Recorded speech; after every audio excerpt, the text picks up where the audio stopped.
Channel. मेरा नाम है मृदुला और आज का हमारा टॉपिक है ब्लड। तो आज इस टॉपिक में बेसिकली हम देखेंगे कि ब्लड का क्या कंपोजिशन होता है और ब्लड का मेन फंक्शन क्या होता है ह्यूमन बॉडी में। तो चलिए स्टार्ट करते हैं। ब्लड जो है वो आपका एक कनेक्टिव टिश्यू है, जो कह सकते हैं कि फ्लूइड कनेक्टिव टिश्यू है, जो कि आपको एक मीन्स प्रोवाइड करता है जिससे कि आपके जो सेल्स होते हैं उनके बीच में एक कम्युनिकेशन मेंटेन हो पाता है और एक्सटर्नल इन्वायरमेंट के बीच में एक कम्युनिकेशन सेट होता है। ठीक, ब्लड में मेनली आपके प्लाज्मा प्रेजेंट होता है और फॉर्म्ड एलिमेंट प्रेजेंट होते हैं। प्लाज्मा आपका एक स्ट्रॉ कलर ट्रांसपेरेंट फ्लूइड होता है जिसमें बहुत सारे डिसॉल्व सब्सटेंसेस प्रेजेंट होते हैं, और जो फॉर्म सेल्स होते हैं वो मेनली एलिमेंट्स जो होते हैं वो बेसिकली सेल्स या फिर सेल्स फ्रैगमेंट्स होते हैं, जैसे कि आरबीसी, डब्ल्यूबीसी। ठीक है, तो चलिए अब डिटेल में देखते हैं। प्लाज्मा, जैसा कि मैंने बताया कि एक स्ट्रॉ कलर ट्रांसपेरेंट फ्लूइड होता है।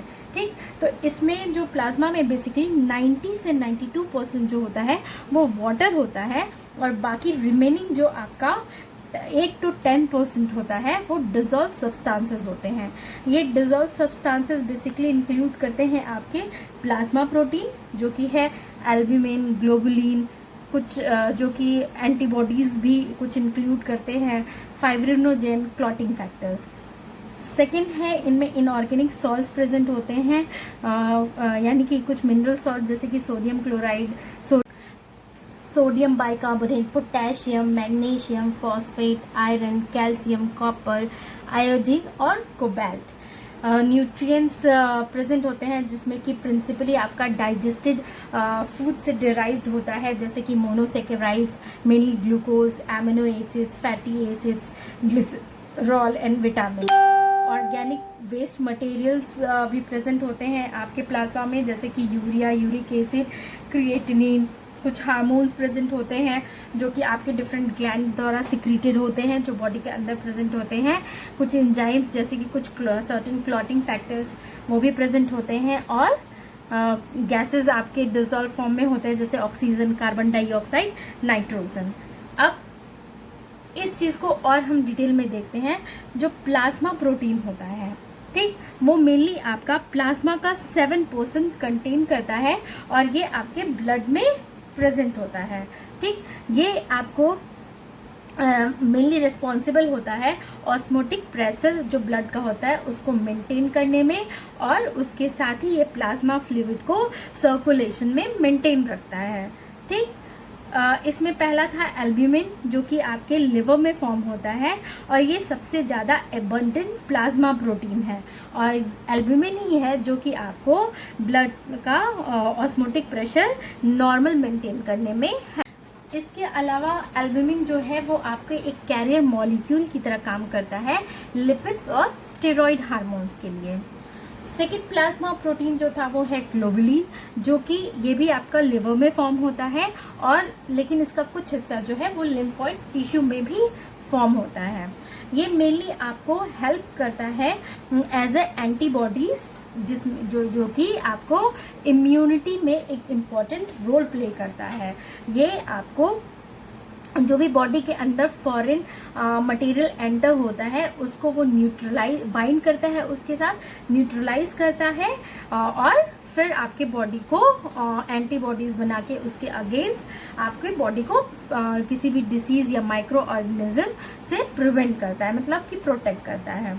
सेकेंड, ग्लोबुलिन जो होता है वो कुछ हार्मोन्स और मिनरल सॉल्ट्स को के ट्रांसपोर्टेशन में हेल्प करता है, जैसे कि थायरोग्लोबुलिन जो है वो आपको थायरॉक्सिन हार्मोन को कैरी करता है, और ट्रांसफेरिन जो है वो मिनरल आयंस को कैरी करता है। ट्रांसपोर्टेशन के अलावा ये कुछ प्रोटियोलाइटिक एंजाइम्स के इनहिबिशन में भी हेल्प करता है, जैसे कि अल्फा 2 माइक्रोग्लोबुलिन जो है वो ट्रिप्सिन एक्टिविटी को इनहिबिट कर देती है।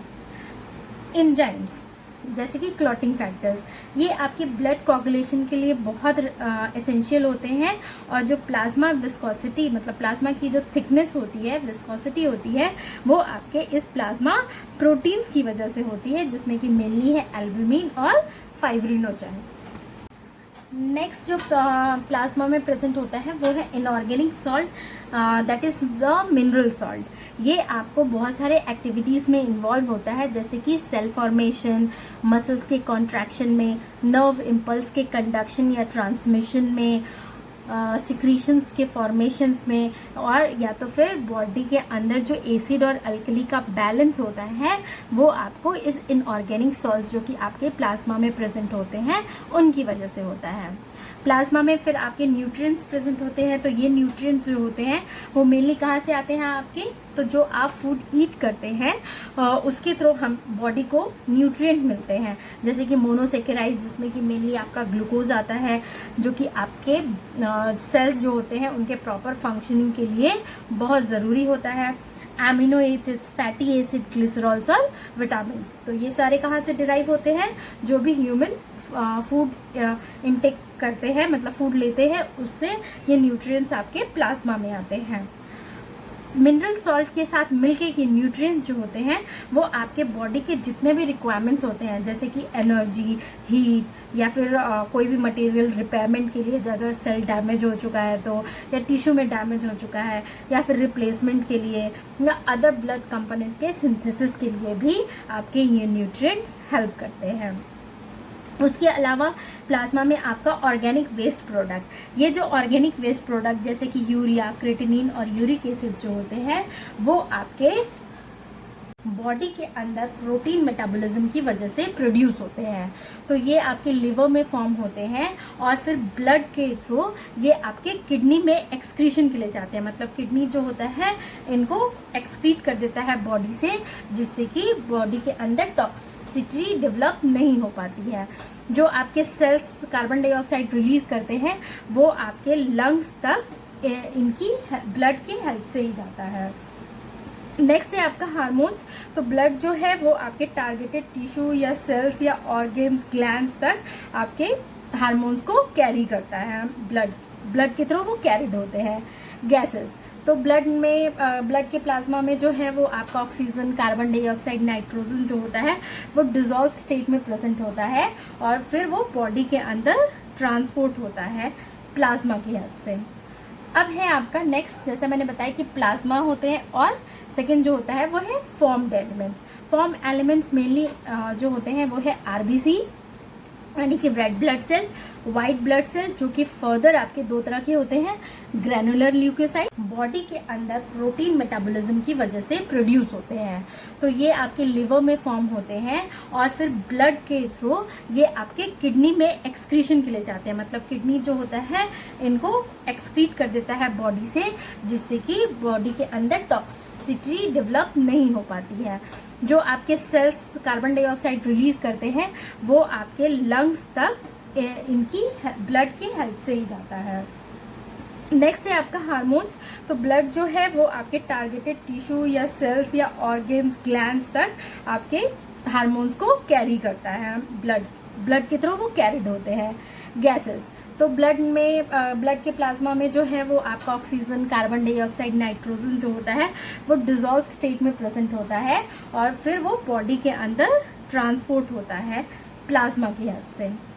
अब है आपका नेक्स्ट, जैसे मैंने बताया कि प्लाज्मा होते हैं और सेकेंड जो होता है वो है formed elements. Form elements mainly जो होते हैं वो है आरबीसी यानी कि red blood cell, white blood cells जो कि फर्दर आपके दो तरह के होते हैं, ग्रैनुलर ल्यूकोसाइट्स जिसके अंदर आते हैं न्यूट्रोफिल्स, बेसोफिल्स, और सेकेंड जो कैटेगरी है वो है एग्रैनुलर ल्यूकोसाइट्स जिसके अंदर आते हैं आपके टीएनबी लिम्फोसाइट्स और नेचुरल किलर सेल्स और मोनोसाइट्स, और थर्ड है आपका प्लेटलेट्स। तो इन जो फॉर्म्ड एलिमेंट्स है उसमें हम डिटेल में अगले वीडियोस में देखेंगे। अब देखते हैं कि ब्लड का फंक्शन क्या होता है। तो ब्लड का सबसे पहला फंक्शन है ट्रांसपोर्टेशन। ये ब्लड जो है वो ट्रांसपोर्ट करता है, आपका ट्रांसपोर्टेशन का फंक्शन परफॉर्म करता है ह्यूमन बॉडी के अंदर। ये ब्लड ऑक्सीजन को कैरी करता है सेल्स के पास और फिर जो कार्बन डाइऑक्साइड सेल्स रिलीज करते हैं उनको लंग्स के पास ले जाता है, जिसकी वजह से वो एक्सेल हो पाते हैं बॉडी के आउटसाइड थ्रू रेस्पिरेशन। सेकेंड, ये जो भी गैस्ट्रोइंटेस्टिनल ट्रैक्ट में न्यूट्रिएंट्स प्रेजेंट होते हैं उसको कैरी करते हैं सेल तक, और फिर जो हार्मोन्स होते हैं उनको भी वो सेल तक कैरी करते हैं, मतलब ब्लड कैरी करता है। उसके अलावा ब्लड जो होता है वो हीट को ट्रांसपोर्ट करता है, और वेस्ट जो प्रोडक्ट बॉडी के अंदर फॉर्म होते हैं प्रोटीन मेटाबॉलिज्म की वजह से, उनको उनके डेफिनेट ऑर्गन्स तक ले जाता है, जो कि उसके एक्सक्रीशन में हेल्प करते हैं, मतलब बॉडी के बाहर एलिमिनेशन में हेल्प करते हैं। सेकेंड जो फंक्शन है वो है ब्लड का रेगुलेशन। जो ब्लड होता है वो बॉडी के अंदर होम्योस्टेटिस मेंटेन करता है, जितने भी बॉडी के अंदर फ्लूइड्स प्रेजेंट होते हैं, ठीक। इसके अलावा ब्लड जो होता है वो पीएच भी मेंटेन रेगुलेट करता है, बफर्स जो बॉडी के अंदर प्रेजेंट होते हैं उसको यूज़ करके, और ये बॉडी के जो टेम्परेचर को भी एडजस्ट करता है हीट एब्जॉर्बिंग और कूलिंग प्रॉपर्टीज के थ्रू, जो कि आपका मेनली प्लाज्मा में जो वाटर प्रेजेंट होता है उसकी हेल्प से। थर्ड है प्रोटेक्शन। जो ब्लड होता है वो आपको जब इंजरी होती है तो ब्लड के पास कैपेसिटी होती है कि वो क्लॉट कर जाता है, तो इसकी वजह से इंजरी के टाइम पे जो एक्सेस ब्लड लॉस होता है उसको ये प्रिवेंट करने में हेल्प करता है।